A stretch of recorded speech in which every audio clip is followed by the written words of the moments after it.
Hello, this is Perry Ackworth. I'm at the UW Farm at the Center for Urban Horticulture behind me.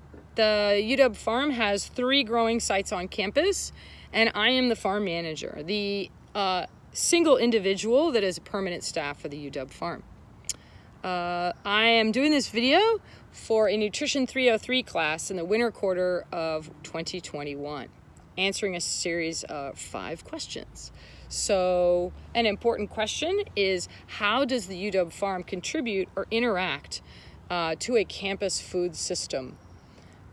We are just like a working farm in many respects.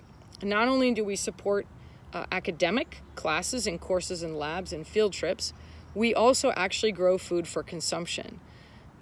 We are a Tier 1 research facility, but the UW Farm also looks at food security. So we start seeds, we are certified organic, we're also food safety certified, we propagate those seeds, we harvest them, we distribute them, and we send them off to the UW Food Pantry, to UW Dining cafeterias. We also have a weekly box of produce that people pay for, and then we also offer up produce to anybody who comes and volunteers on the farm. Our wastes also go back into the food system. So any waste that we produce, inedible crops, damaged things, they go to Cedar Grove.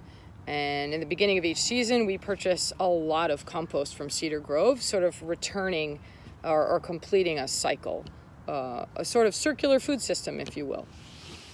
How does the UW Farm interact or collaborate with other partners on campus? I mentioned a few already. One I haven't mentioned so far is the Washable Intellectual House.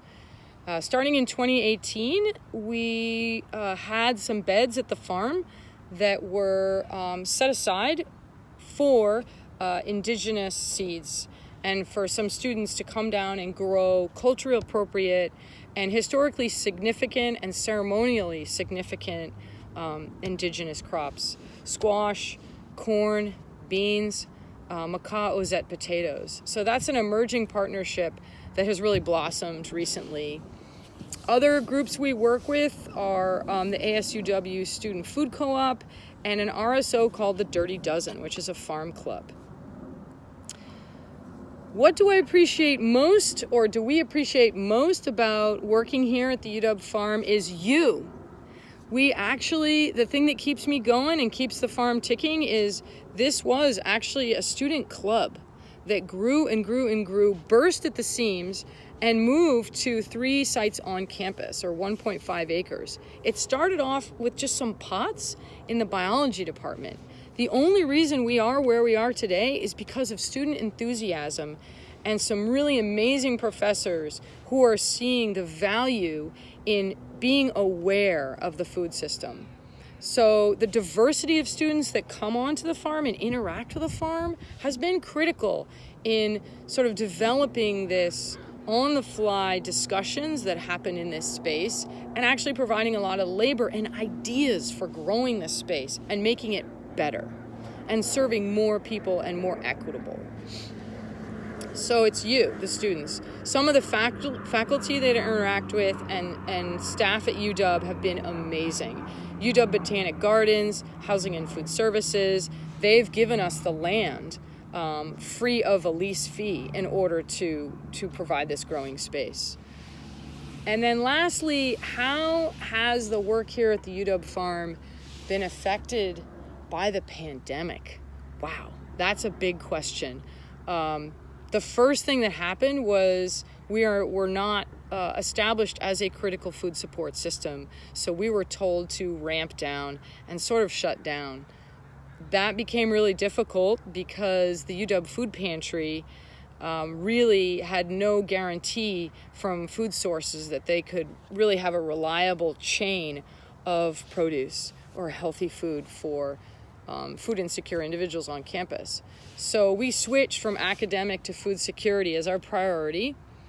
We ramped up the CSA, so we offered up to the community, whether you're UW or not, here's this weekly box of produce. If you want access to it, we'll set up these safe systems and you can come each week and pick up a highly diverse, nutrient-dense set of organic produce.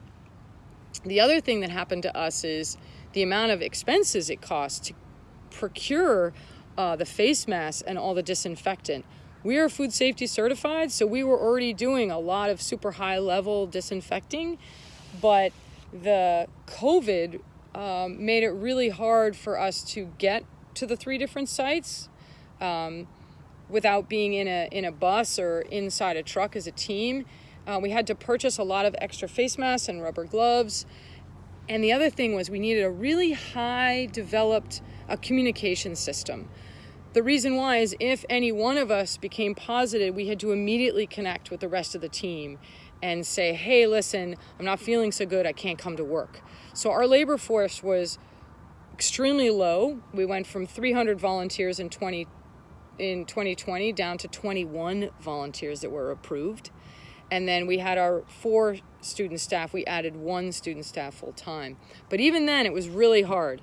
If we ever had a hint of being sick, we begged off. And then we had a really, really lean crew. Very few people were approved. The beauty of it is the relationships that we did maintain are stronger now more than ever. We have a really good relationship with 3 different food pantries and upper level academic people and deans actually stepping forward and saying the UW Farm is a critical program for the University of Washington because of its food growing capacity. So that's super cool. Enjoy your class, and I look forward to seeing a lot of you in the future.